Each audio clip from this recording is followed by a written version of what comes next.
안녕하세요.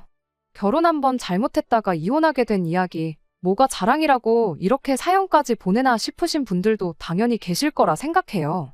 대나무밭에서 임금님 귀는 당나귀 귀라고 외치듯 그냥 누가 되었든 간에 상관없으니 저 혼자 한탄이라도 해볼 생각으로 이렇게 사연을 적게 되었습니다. 결혼을 하면 고부 갈등은 어떻게 보면 당연히 따라오는 거라 생각했습니다. 서로 평생을 다르게 살아온 두 사람이 결혼을 하고 두 집안이 한 식구가 되는 건데 어떻게 하나같이 다 마음이 맞을 수가 있겠나요? 장서 갈등이라는 말도 있듯이 제가 시어머니와의 문제로 골머리를 썩는 만큼 남편 또한 저희 친정어머니가 이해가 되지 않는 부분이 있을 거라고 생각했습니다. 서로 다른 두 집안이 결혼하는 것인 만큼 그 정도 의견 차이는 당연히 겪을 수도 있는 일이라고 생각했지요. 평생을 저희 할머니한테 당하고만 사신 저희 어머니도 아버지랑 아직도 잘 살고 계시는데 익숙해지면 괜찮을 거라 생각했고 모든 건 시간이 해결해줄 문제라고 생각했어요. 그만큼 제가 이혼이라는 결정을 내리게 된 게 그냥 하루 만에 결정한 것이 아니고 견딜 만큼 견디고 버틸 만큼 버티다 내린 결정이라는 걸 알아주셨으면 합니다. 남편과는 중매 결혼을 했다고 표현하는 게 제일 맞는 것 같네요. 사실 저는 결혼하는 데 있어서 서로 사랑하는 마음이 가장 중요하겠지만 그 사랑이란 게 안정적인 기반에서 나오는 거라 생각했어요. 제가 조건 따져가며 남편 골라서 시집갈 만큼 잘난 사람은 아닙니다. 그저 결혼할 때 있어서 양가 형편이 비슷하고 두 사람 벌이도 비슷한 사람들끼리 결혼하는 게 가장 행복할 것이라는 생각이었어요. 어느 한쪽 기우는지 법고 서로 비슷한 조건이라면 결혼 후에 이런저런 이야기가 나올 일도 없을 거라 생각했죠. 그래서 원래는 결혼정보회사에 가입을 했었어요. 사람마다 느끼는 바가 다를 테고 무조건 제 말이 맞는 건 아니겠지만 저는 거기서 썩 좋은 경험을 하지는 못했습니다. 뭐랄까, 남자는 한 살이라도 어리고 이쁜 여자를 찾는 거고 여자는 한 푼이라도 더 벌고 이왕이면 명예까지 있는 그런 남자를 찾는 거라는 걸 기본 전제로 깔고 있는 것처럼 느껴졌거든요. 사람 욕심이란 게 있는 법이고 아마 다른 소개받는 분들도 회사에 요청한 게 있으니 매칭 자체가 그렇게 되었을 수도 있다고 생각합니다. 무작정 회사가 잘못한 거라고 말할 수는 없는 노릇이었죠. 다만 저는 단지 저랑 비슷한 형편의 사람을 만나고 싶었을 뿐인데 계속해서 제 나이를 가지고 어떨 때는 제 직업을 가지고 절대로 비슷한 조건을 가진 사람이 저를 만나고 싶어 하지 않을 거라며 계속 M1 사람들만 소개를 시켜주곤 했어요. 결국 그렇게 결혼정보회사에서 남자를 소개받는 건 포기하고 저희 부모님 인맥들 아름아름해서 그렇게 사람들을 소개받다가 남편을 처음 만나게 되었습니다. 서로 비슷한 조건을 가지고 있다는 걸 떠나서 남편하고의 만남 자체가 굉장히 즐거웠어요. 조건만 맞아도 감지덕지였을 텐데 성격이나 취향까지 비슷했으니 더할 나위 없이 좋았죠. 남편 또한 저와 몇 번 만나면서 어렴풋이 저랑 결혼을 하겠구나 싶은 생각이 들었답니다. 두 사람 마음이 맞으니 연애 시작하고 결혼 이야기까지 나오는데도 그렇게 오랜 시간이 걸리지 않았어요. 말씀드렸다시피 양가 형편도 비슷했고 두 사람 벌이도 비슷했다 보니 나름 저 스스로가 이 결혼에 확신을 가지고 있었습니다. 그렇게 연애 시작하고 얼마 지나지 않아서 양가 부모님께 서로를 소개를 시키게 되었습니다. 저도 저였지만 당시 남편이 나이가 조금 있었다 보니 시댁에서는 하루라도 빨리 결혼을 시키고 싶어하는 눈치였습니다. 그런데 자꾸 언제쯤 날짜를 잡아야 하나, 언제가 좋겠나 하면서 눈치를 보는 게 저도 빨리 결혼을 하고 싶어하는 건가 떠본다기보단 무언가 다른 눈치를 보는 느낌이 들었습니다. 그리고 제 예상이 맞았어요. 아니나 다를까 시부모님이 솔직히 말할 게 하나 있다면서 신우 이야기를 꺼내왔습니다. 남편이로 2살 많은 신우가 있는데 신우는 그때까지도 결혼을 안 하고 시부모님 가게 일을 도우며 함께 살고 있었어요. 그리고 두 분이 남편과 저희 결혼을 이야기하면서 다른 사람이 아니고 그런 신우 눈치를 봤던 겁니다. 처음엔 신우가 저희가 뭘 하던 말던 별로 관심 없다는 눈치로 저희가 거실에서 자리 깔고 앉아 이야기 나누는 동안 혼자 자기 할 일 하면서 돌아다니고 있었거든요. 그런데 시부모님 입에서 결혼은 언제쯤 시키는 게 좋으려나 하는 한마디가 나오자마자 이쪽엔 관심도 안 주던 신우가 갑자기 돌변해서는 저희 쪽으로 성큼성큼 다가오기 시작했어요. 그러더니 시선은 저한테 고정을 해서는 시부모님께 한마디 하더군요. 절대 나보다 동생 먼저 결혼시킬 생각은 하지 말라고, 찬물도 위아래가 있고 모든 일에는 순서가 있는 거 알지 않느냐며 시부모님께 한 소리를 하고 가더라고요. 말은 시부모님께 하고 있지만 그 소리는 저한테 하는 경고나 마찬가지였어요. 신우가 저러고 방으로 휙 들어가 버리니 시부모님이 쩔쩔매면서 제 눈치를 보기 시작했어요. 신우는 당신들이 잘 이야기해 볼 테니 걱정하지 말고 계획대로 결혼 준비를 시작하라고 하셨죠. 어차피 저희가 연애를 시작한 지 그렇게 오랜 시간이 지난 게 아니었다 보니 결혼 날짜를 잡는 데 있어서 서두를 필요는 없었습니다. 신우가 저러는 꼴을 보니 괜히 결혼이라도 먼저 했다가 평생 좋게 지내기는 글렀다 싶어서 1년 정도는 더 연애를 해도 괜찮겠다고 남편한테 말했었는데 남편이 한다는 소리가 누나가 결혼할 사람이 있는 것도 아니고 그렇다고 해서 만나는 사람이 있는 것도 아니라고 하더라고요. 그때는 정말 눈앞이 깜깜했습니다. 시부모님이 신우 눈치를 그 정도로 보는 걸로 봐서는 어떻게든 저희가 결혼 먼저 할 수 있게 해준다고 말은 그렇게 했지만 그 길이 쉽지만은 않을 것 같아 보였거든요. 아니나 다를까 친정 부모님도 이 이야기를 듣더니 굉장히 불쾌해하셨어요. 모든 일에는 때가 있는 법인데 누나 되는 사람이 당연히 양보를 해야지 자기 때문에 동생 혼사길까지 막고 있는 게 말이나 되냐면서 괜히 저러다 결혼이 엎어지기라도 하면 우리 딸 그러니까 저는 저대로 시간 낭비만 하고 나이는 나이대로 한 살 더 먹고 노처녀가 괜히 되는 거겠냐고 남자 하나 잘못 만나서 팔자 꼬이면 문제없이 멀쩡한 사람도 그렇게 되는 거다 하면서 굉장히 기분 나빠하셨어요. 남편이 저희 부모님께 절대로 그런 일이 생기게 두지는 않겠다고 이번엔 자기도 나서서 누나가 저희 결혼하는 데 있어서 깽판 치는 일 없게 하겠다고 또 약속을 했습니다. 그 후로 며칠 지나서 이번엔 신우를 빼고 시부모님을 따로 만나는 일이 있었어요. 그때 조금 안심이 되었던 게 시부모님 또한 신우 때문에 저희들 결혼을 늦추고 싶은 생각이 없다고 말을 하셨거든요. 막상 저희가 결혼을 먼저 하게 된다고 한들 신우가 땡깡 부리는 것 때문에 고생이야 좀 하겠지만 자기가 뭐 어쩔 수 있겠냐. 시간 지나면 나아지겠지 하시면서 일단 신우는 생각하지 말고 계획한 대로 진행을 하라. 그런 식으로 이야기를 했어요. 물론 그 자리 자체가 아무래도 남편이 저희 집에서 나눈 이야기를 가지고 집에 가서 이야기를 했기 때문에 만들어진 자리라는 건 안 봐도 알 수 있었지만 말씀드렸다시피 저 또한 결혼 이야기 나왔다고 해서 당장 결혼하는 것보다 조금 느긋이 연애하면서 서로를 알아가는 과정 또한 중요하다고 생각했기에 일단 상황을 두고 보자는 심정이었습니다. 그리고 만약에 결혼할 때가 와서 신우 때문에 문제가 생기게 된다면 그땐 시부모님이 제안했던 것처럼 신우는 아예 무시해버리고 그냥 결혼식을 올려버릴 생각이었어요. 그런데 막상 신우도 이번엔 남편이 진짜로 자기는 상관 안 하고 결혼을 하겠다 작심을 한 걸 어렴풋이 눈치를 챘던 건지 양가 부모님께 서로를 인사시킨 뒤 1년이 지나지 않은 시점에 가족들 앞에 결혼 소식을 전해왔습니다. 신우가 한참을 연애도 안 하고 혼자 지내면서 있었기에 갑작스런 결혼 소식에 남편도 시부모님도 다들 놀랐다고 하네요. 그리고 덕분에 동생 혼사길도 망치지 않게 돼서 정말 다행이라며 시부모님이 엄청 기뻐하셨답니다. 결혼할 사람이 생겨서 신우도 마음에 여유가 생겼던 건지 아예 저를 이미 올케처럼 여기는 듯 싶었어요. 가족들한테 결혼할 상대방을 인사시키는 그 자리에 저까지 불러냈거든요. 제가 거길 왜 가야 하나 싶으면서도 그래도 불렀는데 가야지 싶어서 약속 장소로 향했습니다. 남편과 시부모님이 먼저 자리에 도착해 있었고 그리고 나서 제가 도착을 했고요.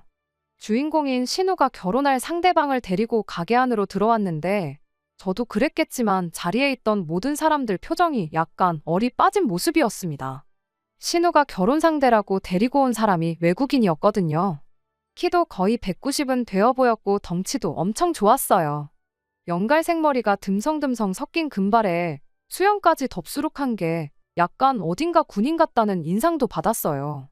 자신을 미국에서 왔다고 소개한 그 사람은 처음 한국에 원어민 강사 일을 하려고 들어왔다가 본격적으로 학원 사업을 하면 좋겠다 싶어 그렇게 한국에 눌러앉게 되었다며 자신을 소개했습니다.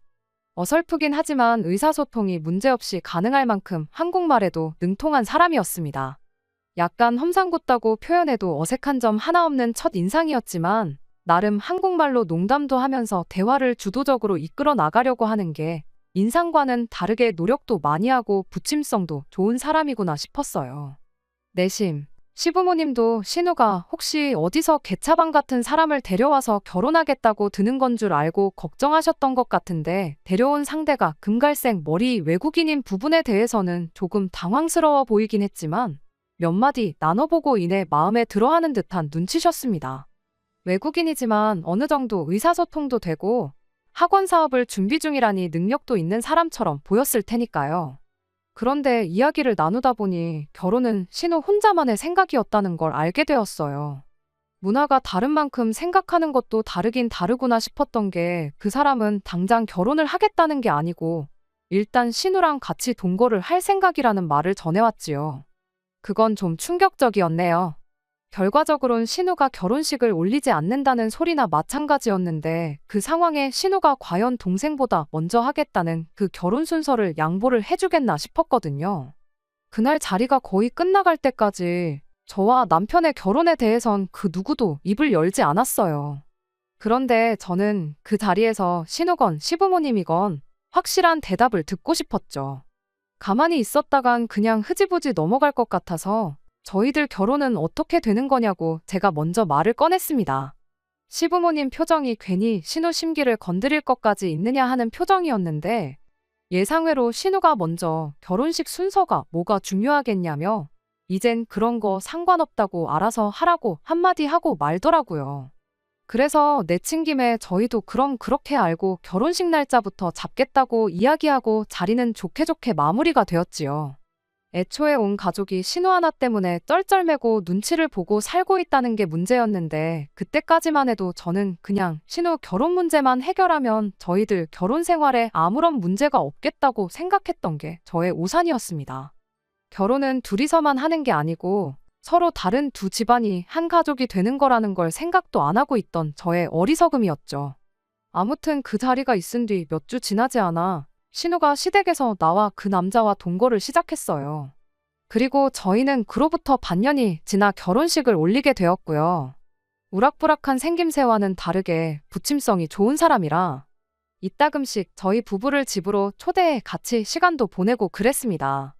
까탈스러운 성격이라고 생각했던 신우도 마음에 여유가 생겨서 그런 건지 같이 시간 보낼 때만큼은 세상에 이렇게 착한 사람이 있나 싶을 정도로 저희를 챙겨줬어요.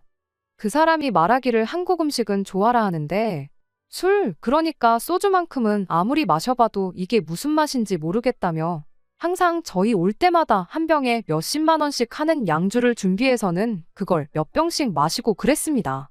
남편이 술을 좀 좋아라 하던 편이다 보니 누나 덕분에 양주를 종류별로 다 먹어본다며 좋아했어요.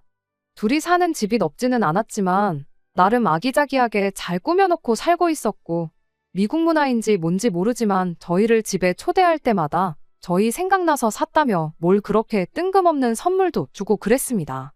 그때는 마냥 그 사람이 사업을 준비 중이라 하더니 여유도 있고 씀씀이도 큰 편이구나 그렇게 생각을 하고 있었는데 사실은 그런 게 아니었습니다. 신우가 그렇게 동거를 시작한 지 1년 반, 저희 결혼 생활이 1년이 넘어가는 시점부터 해서 상상도 못한 사실들을 속속들이 알게 되었고 나중에 가서는 경악을 금치 못할 사태까지 터져버리게 되었거든요. 그렇게 긴 시간도 아닌데 세상 사이 좋아 보이던 신우와 그 남자가 시간이 흐르면서 점점 사이도 안 좋아지기 시작했던 게 문제였어요. 사실 저는 어느 정도 이런 날이 올 수도 있겠구나 예상은 하고 있었어요. 남자는 동거 이야기를 꺼냈는데 신우는 결혼을 생각하고 있었잖아요. 둘이 목표하는 바가 달랐다 보니 누가 먼저든 간에 언제쯤부터는 불협화음이 생기진 않을까 그런 생각이 들었거든요. 그런데 진짜 문제는 결혼과 동거에서 나오는 의견 차이 같은 사소한 게 아니었어요. 언젠가부터 두 사람이 저희를 집으로 초대하는 수가 부쩍 줄어들게 되었고 시간이 지남에 따라 만나기는커녕 아예 연락조차 자주 할 일이 없어졌습니다. 남편은 본격적으로 사업을 시작하려는가 보다고 바쁘니까 그럴 수도 있지 않냐며 대수롭지 않게 넘기는 눈치였는데 저는 내심 걱정이 되었어요. 아니나 다를까 하루는 난데없이 신우가 저희 집에 찾아온 날이 있었어요. 연락도 없이 초인종부터 누르는 게 왠지 느낌이 쎄하더라고요. 웬일로 연락도 없이 오셨느냐 물으니 신우가 지금 그 남자랑 싸워서 당장 갈 곳이 없어서 찾아온 거라고 하는 겁니다. 알고 보니 그 근래 들어서 둘이 다툼이 잦았었나 봐요. 신우는 끝까지 그 이유를 설명해주지 않았고 다만 당장 갈 곳이 없으니까 하루만 신세를 지겠다는 말뿐이었지요. 하루 정도는 신세 지는 거 문제는 아니지만 왜 더 가까운 시댁을 두고 우리 집을 찾아온 건가 싶었어요. 오갈 곳이 없다는데 나름의 이유가 있겠거니 싶어서 딱히 별다른 말을 하지는 않았습니다. 그렇다고 우리 집은 안 된다고 내쫓아버릴 수도 없는 노릇이었으니까요. 문제는 그날 이후로 시작되었습니다. 처음 저희 집에 재워준 그 날을 기점으로 신우가 거의 일주일에 한 번꼴로 하루만 신세지자고 계속해서 찾아오기 시작했거든요. 한참 심했을 때는 일주일에 3번도 왔던 적이 있어요. 뭘 어떻게 다투길래 허구한 날 집을 뛰쳐나오나 싶었고 남편도 누나 성질머리가 저래서 집을 나오는 거라고 대수롭지 않게 여겼었는데 하루는 그냥 두고 볼 수가 없을 정도로 몰골을 한 신우가 짐까지 싸들고 저희 집에 찾아온 거예요. 눈탱이가 시퍼렇게 멍들어서 아주 잘 익은 왕밤처럼 되어 있더라고요. 둘이 말다툼을 하다가 결국 그 남자가 힘으로 신우를 제압했었나 봐요.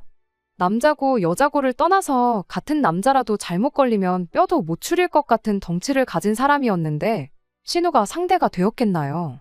신우 몰골을 보아하니 그간 신우랑 관계가 어쨌건 간에 걱정부터 되더라고요. 이거 경찰부터 불러야 되는 거 아니냐 했는데 신우가 호들갑 떨지 말라고 경찰 부를 정도의 일이었으면 자기가 진작에 불렀을 거라며 저를 딱 막아서더군요. 아니나 다를까 다음날 그 남자가 우리 집에 신우를 데리러 왔어요. 그 어설픈 한국어로 어눌하게 이것 참 미안하게 됐습니다 한마디 하는 게 왠지 모르게 빈정거리는 느낌이 들더라고요. 아무튼 그렇게 신우를 데려가는데 남편이 암만 자기 누나랑 사이가 안 좋았어도 그래도 가족이고 그래도 누난데 자기 누나를 저렇게 만든 그 인간이 마음에 안 들었나 봐요. 하지만 그렇다고 뭐 남편이라고 해서 상대가 되었겠나요? 남편을 2개는 합쳐놓아야지 그 사람 1명분 될까 말까였는데 남편이 할 말은 많아 보였지만 누나가 괜찮다니까 그냥 참는 것 같더라고요. 저도 남편한테 아서라고 한마디 했어요. 여자도 저렇게 묵사발을 만들어 놓는 사람이 당신이라고 못 패겠냐고 일단은 가만히 있어 보라고 남편을 말렸어요. 둘이 부부는 아니지만 동거하면 뭐 부부나 다름없잖아요. 부부싸움은 칼로 물베기라고도 하고 그동안 저 또한 2사람 문제에 제가 관여할 바는 아니라 생각했는데 막상 신우가 저런 꼴을 당한 걸 보니 그냥 넘어가서는 안 된다는 생각이었습니다. 그래서 아예 그 길로 남편을 데리고 시댁으로 찾아갔어요.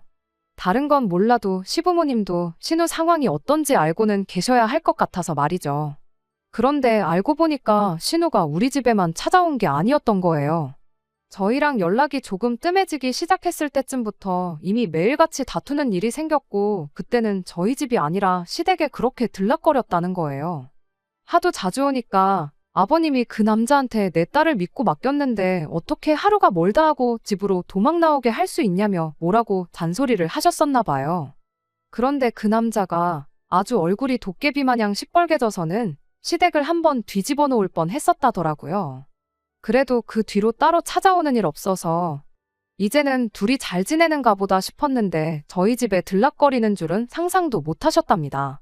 제 생각엔 아마 신우 딴에는 저러다 그 남자가 시부모님한테 무슨 해코지라도 하겠다 싶어서 저희 집으로 도망오기 시작한 게 아닐까 싶어요.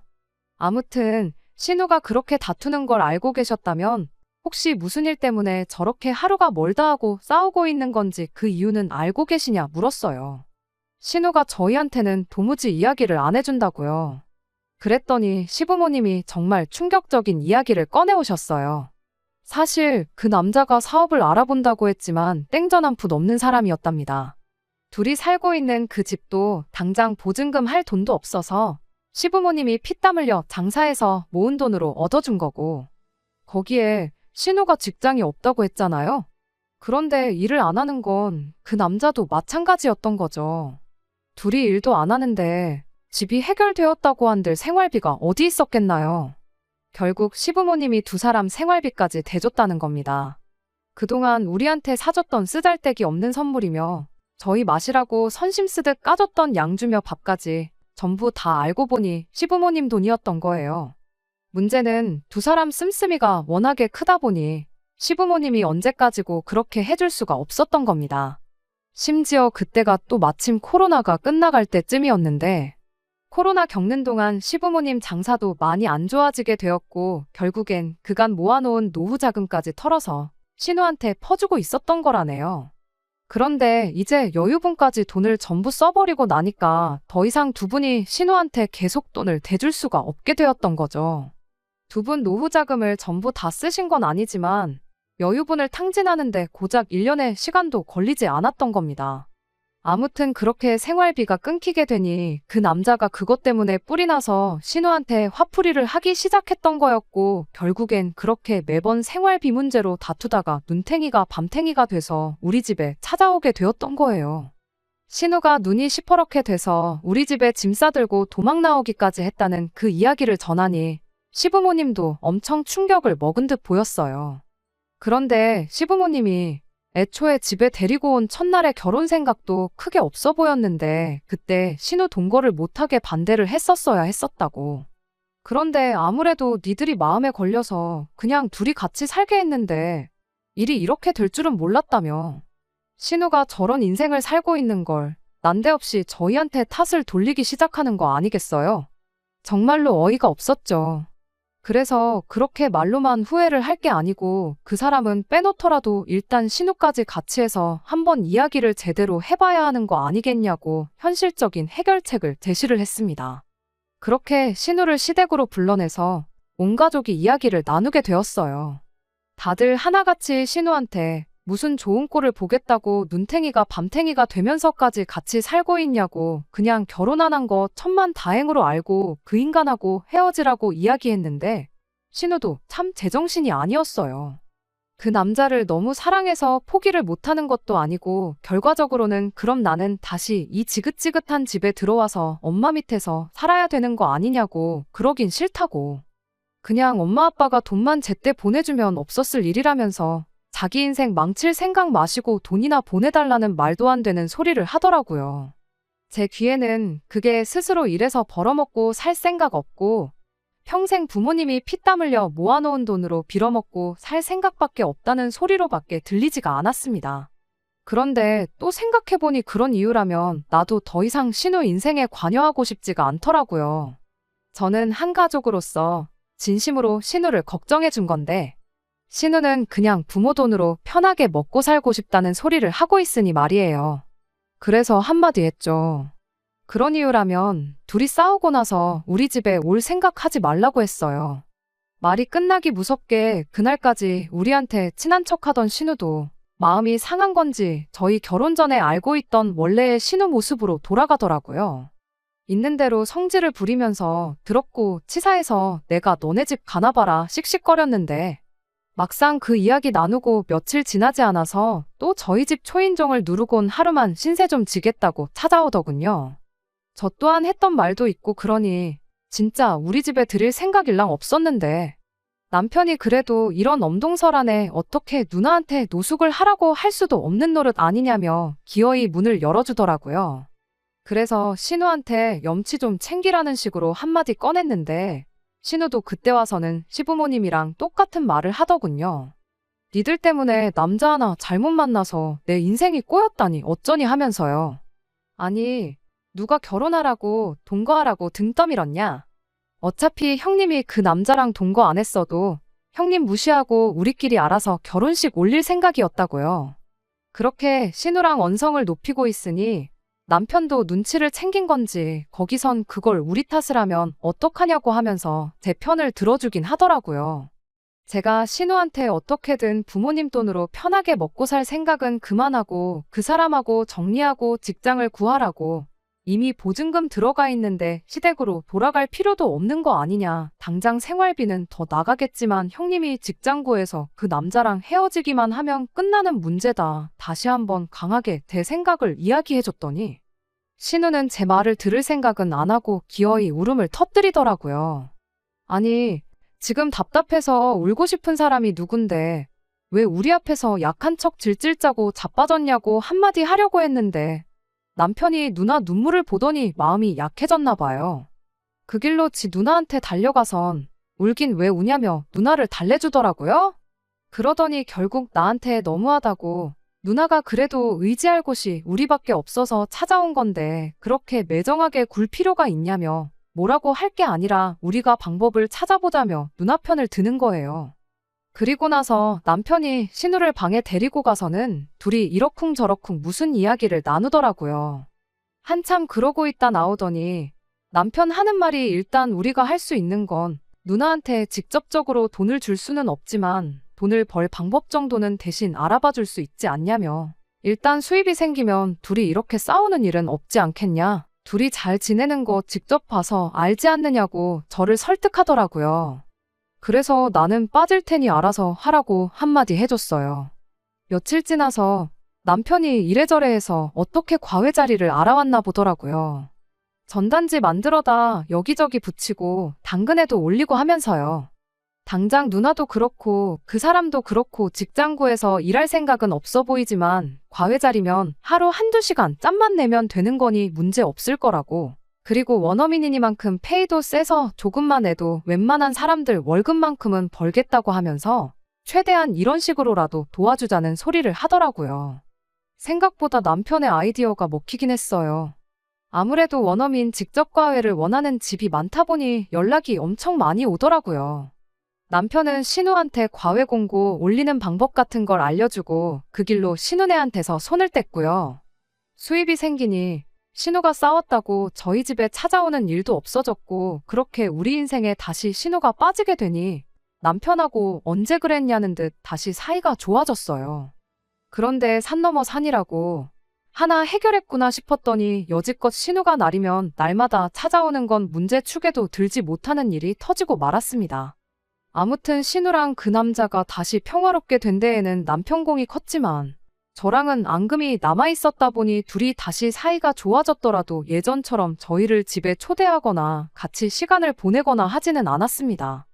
그래도 둘이 사이는 정말 좋아졌던 건지 그렇게 된 지 몇 달 지나지 않아서 신우가 임신을 했다는 소식을 듣게 되었어요. 경사였죠. 시부모님도 이젠 아이가 생겼으니 그 남자도 동거를 끝내고 결혼을 하자고 들지 않겠나 나름 그런 기대를 하셨나 봐요. 그 이후로는 신우네가 다시 저희한테도 연락을 하기 시작했어요.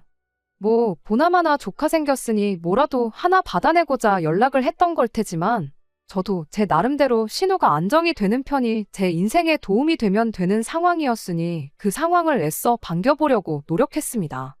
신우가 임신 6개월이 지났을 때는 실제로 두 사람 사이에 결혼 이야기가 오가기 시작했습니다. 신우가 배가 너무 부른 상태에서는 결혼식을 올리고 싶지 않다며 아이 태어나고 나서 몸매 관리 좀 받은 다음에 그때 가서 결혼식을 올리는 쪽으로 이야기가 되었던 것 같아요. 그래서 뭐 저희는 웨딩 사진을 어디서 했니? 스드메 정보는 어디서 얻었니? 그런 심심한 이야기를 한참 신우랑 주고받고 있었는데 신우 아이 태어나기 2달 전 경악을 금치 못할 사건이 터져버리고 말아버렸습니다. 신우가 이게 무슨 일이냐고 펑펑 울면서 저희 집이고 시댁이고 전화를 돌린 거예요. 자고 일어나니까 제임스가 온데간데 없다면서 이게 무슨 일이냐고 아주 난리가 났던 거죠. 저희도 이게 무슨 일인가 싶었어요. 전화 끊기가 무섭게 그 길로 시부모님 모시고 신우네 집으로 달려갔죠. 도착했더니 신우는 이게 무슨 일이냐고 펑펑 울고 있었어요. 집안 분위기를 보아하니 급한 대로 자기 집 몇 개만 챙겨서 잠적을 해버린 것 같더라고요. 편지 한 통도 남겨놓지 않고요. 그간 얼마나마 벌어서 모아놓은 돈도 동전 한 입 남겨놓지 않고 싹 다 챙겨간 상황이었어요. 대놓고 야반도주를 한 건데 암만 전화를 한다고 한들 그 사람이 미쳤다고 전화를 받을 일도 없었겠죠. 그 뒤로 정말 난리도 아니었지요. 남편이 어떻게든 그 사람 찾아내겠다고 백방으로 노력했는데 애초에 그 사람 이름이 제임스도 아니었고 저희가 알고 있던 모든 개인정보가 다 가짜였다는 사실까지 알게 되고 나니 그 사람 찾아내는 건 글렀구나 싶었습니다. 당연한 소리겠지만 그 이후로 집안꼴이 말도 아니었어요.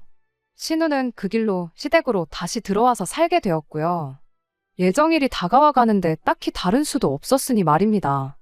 그러던 와중에 남편이 집념을 발휘해서 그 인간을 찾아낼 수 있었습니다. 실제로 찾은 건 아니고 그 사람의 SNS를 찾아낸 거예요. 이미 본국으로 돌아간 상황이었고 여기저기 놀러 다니는 사진을 올리는 걸로 봐서 자기가 뿌려놓은 씨는 신경도 안 쓰이는 듯 인생을 즐기며 살고 있는 듯 보이더군요. 충격적인 건 저희가 알고 있던 이름뿐만 아니라 어느 나라에서 왔는지 나이가 몇 살인지도 전부 다 거짓말이었어요. 심지어 그쪽 나라에 이미 한국에 오기 전부터 가정까지 꾸리고 살고 있는 한 집안의 가장이기까지 했다는 사실에 저희는 경악을 금치 못했습니다. 그래도 꼬리를 잡았다는 게 어디냐 싶었고 저희는 그 길로 바로 법률 상담을 받으러 갔어요. 소송도 가능하고 양육 비청구도 가능하다는 답변을 받았는데 문제는 그 과정 자체가 상당히 힘든 길이 되겠다는 이야기였습니다. 양육비 역시 안 주면 받아낼 방법이 없다는 식이었는데 이제 다 해결했구나 싶었는데 그 희망마저 산산조각이 나버리고 말았어요. 그래도 저희는 신우를 위해서 할 수 있는 최선을 다했다고 생각했는데 그게 아니었어요. 그 남자를 인터넷으로 찾아낸 얼마 뒤 저는 남편과 이혼을 결심하게 되었습니다. 하루는 시어머니가 저희를 불러내서 시댁에 찾아갔어요. 신우도 나라 잃은 표정을 하고 옆에 같이 앉아 있었죠. 신우 몰골을 보니 그간 맘고생이 얼마나 심했는지 단번에 알 수 있었어요. 참 딱해 보였죠.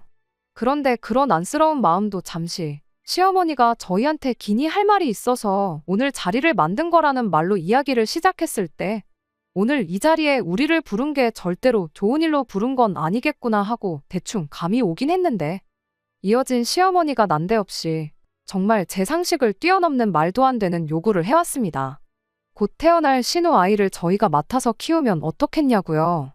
당신이 알아봤는데 어떻게 조금 수만 쓴다면 조산원 같은 데서 아이를 출산하고 출생신고를 저희들 이름으로 할 수 있다더랍니다. 신우가 그 자식하고 결혼한 사이가 아닌 게 천만다행이지 않냐며 서류상으로 아무 문제가 없는 상황이니 저희가 태어날 신우 아이만 거둬주기만 하면 신우는 아무 걱정 없이 새 출발을 할 수 있다는 거예요. 가족 좋은 게 다 뭐냐시며 힘들 때 서로 도와주는 게 진짜 가족이 아니겠냐 하시는데 그렇게까지 말하는 거 보니 시어머니가 그냥 하는 말이 아니라 진심으로 하는 말이구나 싶더라고요. 당연히 저는 싫다고 했어요. 무슨 그런 말도 안 되는 부탁을 아무렇지도 않게 하시냐고요. 그랬더니 옆에서 가만히 있던 신우가 입에 거품을 물고는 그게 무슨 말도 안 되는 부탁이냐며 따지고 보면 니들 때문에 이렇게 된 거라고 이 상황을 저희 탓으로 몰고 가기 시작했습니다. 그래서 신우가 말 꺼내기 전에 제가 한마디 했죠. 저희 때문에 억지로 등 떠밀려서 그 사람하고 동거를 시작했다는 소리는 꺼내지도 말라고요. 전에도 말했듯이 형님이 그 인간 안 만났어도 우리는 형님 사정 볼 것도 없이 그냥 결혼할 생각이었다고 딱 잘라서 말해줬습니다.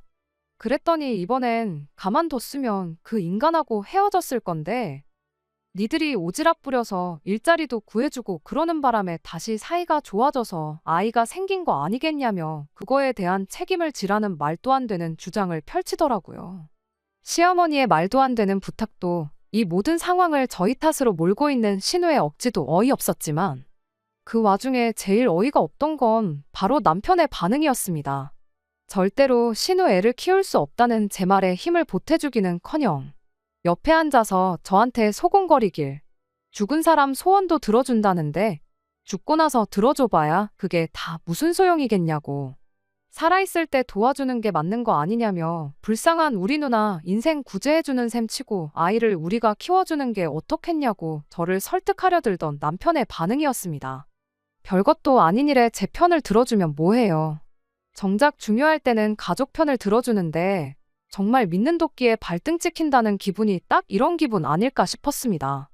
제정신으로 하는 소리냐고 그랬더니 피 한 방울 안 섞인 남이 자식 입양해 키우는 사람도 있는데 뭐가 문제겠냐며 그냥 가슴으로 낳은 우리 자식이라 생각하고 잘 키우면 되는 거 아니겠냐고 끝까지 자기 가족들 편을 드는 거예요.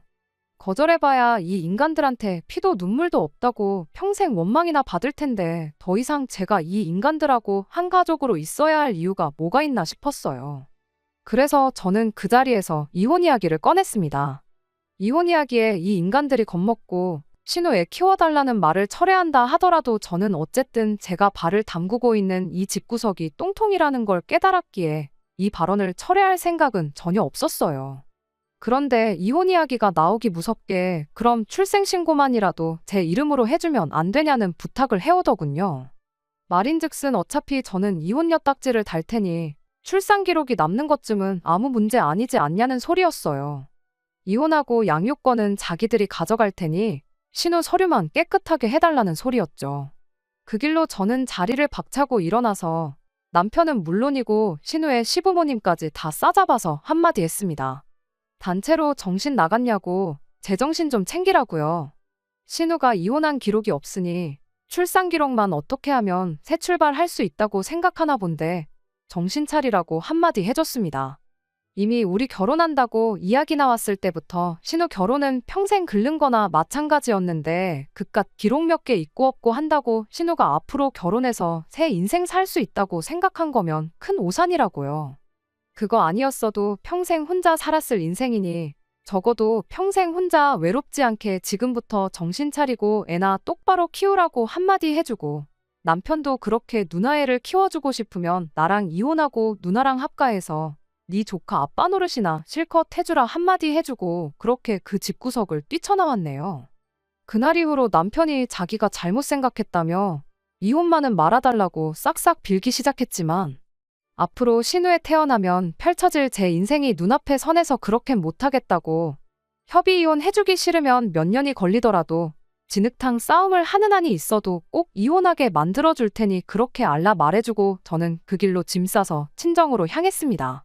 남편과 이혼을 진행하는 과정에서 신우의 아이가 태어났고 순리대로 신우 아이는 신우호적으로 올라갔어요.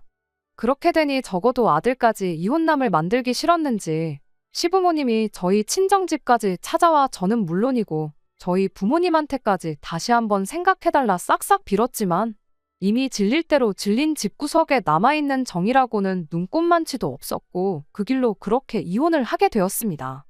정작 누나를 위해 아빠가 되어주겠다고 자처하던 남편은 막상 신우네 애가 태어나니 가족들은 나 몰라라 하고 혼자 지내기 시작했어요. 그 꼴을 보니 정말 제가 잘못된 선택을 내려 신우 아이를 데려다 키우겠다 했어도 달라지는 건 없었겠구나 싶고 이 사람과 진짜 내 아이를 만들지 않은 게 정말 천만 다행이구나 싶었습니다. 신우는 내 인생 망했다고 아이 태어나자마자 방문 걸어 잠그고 은둔 생활을 시작했어요. 결국 애는 시부모님이 맡아서 키우게 되었고요. 정신 못 차린 딸 하나도 버거울 텐데 갓난아이까지 키우게 되었으니 시부모님 노후의 고생길이 안 봐도 눈에 선하네요. 다른 건 몰라도 쓸데없는 정에 휩쓸리지 않고 빠르게 이혼을 결심한 제 선택이 정말 잘했다는 생각뿐이고 결국 이혼녀가 되긴 했지만 저야말로 제게 찾아온 두 번째 기회를 날려먹지 않게 항상 최선을 다해서 살아야겠다는 생각뿐입니다. 끝까지 들어주셔서 감사합니다. 오늘의 사연은 여기까지입니다. 구독과 좋아요, 알람 설정 부탁드리고 더 좋은 사연으로 다시 찾아뵙겠습니다. 감사합니다.